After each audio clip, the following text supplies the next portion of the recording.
Aku berkata kepadamu, sesungguhnya siapa yang masuk ke dalam kandang domba dengan tidak melalui pintu, tetapi dengan memanjat tembok, ia adalah seorang pencuri dan seorang perampok. Tetapi siapa yang masuk melalui pintu, ia adalah gembala domba. Untuk dia penjaga membuka pintu, dan domba-domba mendengarkan suaranya. Dan ia memanggil domba-dombanya masing-masing menurut namanya, dan menuntunnya keluar. Jika semua dombanya telah dibawanya keluar, ia berjalan di depan mereka, dan domba-domba itu mengikuti dia, karena mereka mengenal suaranya. Tetapi seorang asing pasti tidak mereka ikuti, malah mereka lari daripadanya, karena suara orang-orang asing tidak mereka kenal. Itulah yang dikatakan Yesus dalam perumpamaan kepada mereka.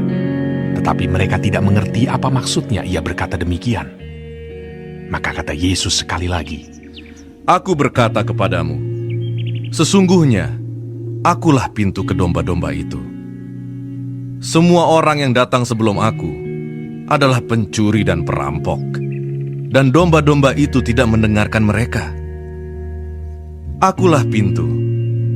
Barang siapa masuk melalui aku, ia akan selamat, dan ia akan masuk dan keluar dan menemukan padang rumput. Pencuri datang hanya untuk mencuri dan membunuh dan membinasakan. Aku datang supaya mereka mempunyai hidup dan mempunyainya dalam segala kelimpahan. Akulah gembala yang baik. Gembala yang baik memberikan nyawanya bagi domba-dombanya. Sedangkan seorang upahan yang bukan gembala dan yang bukan pemilik domba-domba itu sendiri, ketika melihat serigala datang, meninggalkan domba-domba itu lalu lari, sehingga serigala itu menerkam dan mencerai-beraikan domba-domba itu.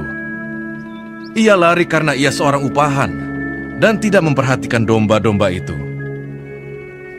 Akulah gembala yang baik, dan aku mengenal domba-dombaku, dan domba-dombaku mengenal aku, sama seperti Bapa mengenal aku dan aku mengenal Bapa, dan aku memberikan nyawaku bagi domba-dombaku. Ada lagi padaku domba-domba lain yang bukan dari kandang ini.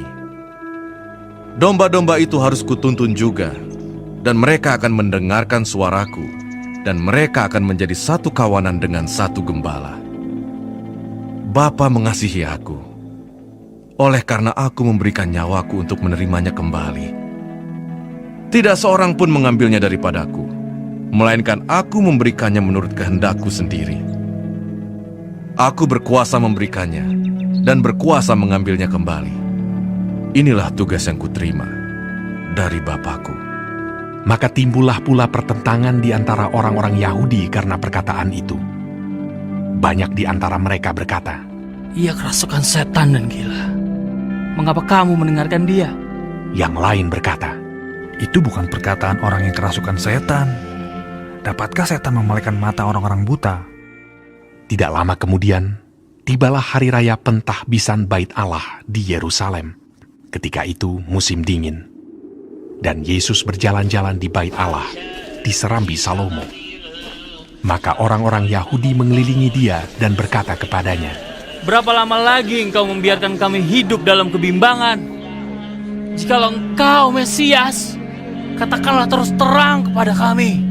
Yesus menjawab mereka, Aku telah mengatakannya kepada kamu, tetapi kamu tidak percaya. Pekerjaan-pekerjaan yang kulakukan dalam nama Bapakku, itulah yang memberikan kesaksian tentang aku. Tetapi kamu tidak percaya, karena kamu tidak termasuk domba-dombaku. Domba-dombaku mendengarkan suaraku, dan aku mengenal mereka, dan mereka mengikut aku. Dan aku memberikan hidup yang kekal kepada mereka, dan mereka pasti tidak akan binasa sampai selama-lamanya, dan seorang pun tidak akan merebut mereka dari tanganku.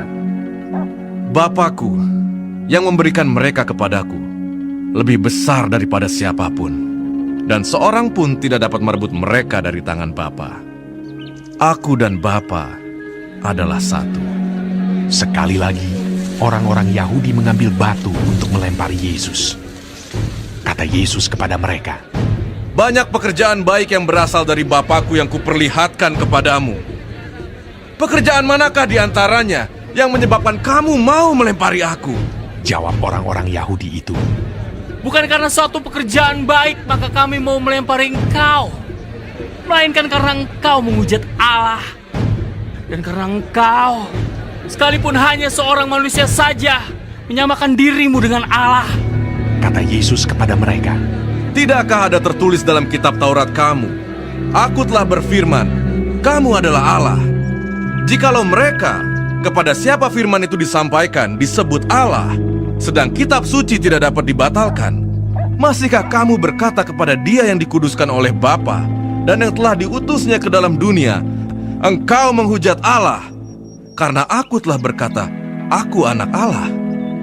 Jikalau aku tidak melakukan pekerjaan-pekerjaan Bapakku, janganlah percaya kepadaku. Tetapi jikalau aku melakukannya, dan kamu tidak mau percaya kepadaku, percayalah akan pekerjaan-pekerjaan itu, supaya kamu boleh mengetahui dan mengerti bahwa Bapa di dalam aku, dan aku di dalam Bapa. sekali lagi mereka mencoba menangkap dia, tetapi ia luput dari tangan mereka. Kemudian Yesus pergi lagi ke seberang Yordan, ke tempat Yohanes membaptis dahulu, lalu ia tinggal di situ. Dan banyak orang datang kepadanya dan berkata, Yohanes memang tidak membuat satu tanda pun. Tetapi semua yang pernah dikatakan Yohanes tentang orang ini adalah benar. dan banyak orang di situ percaya kepadanya.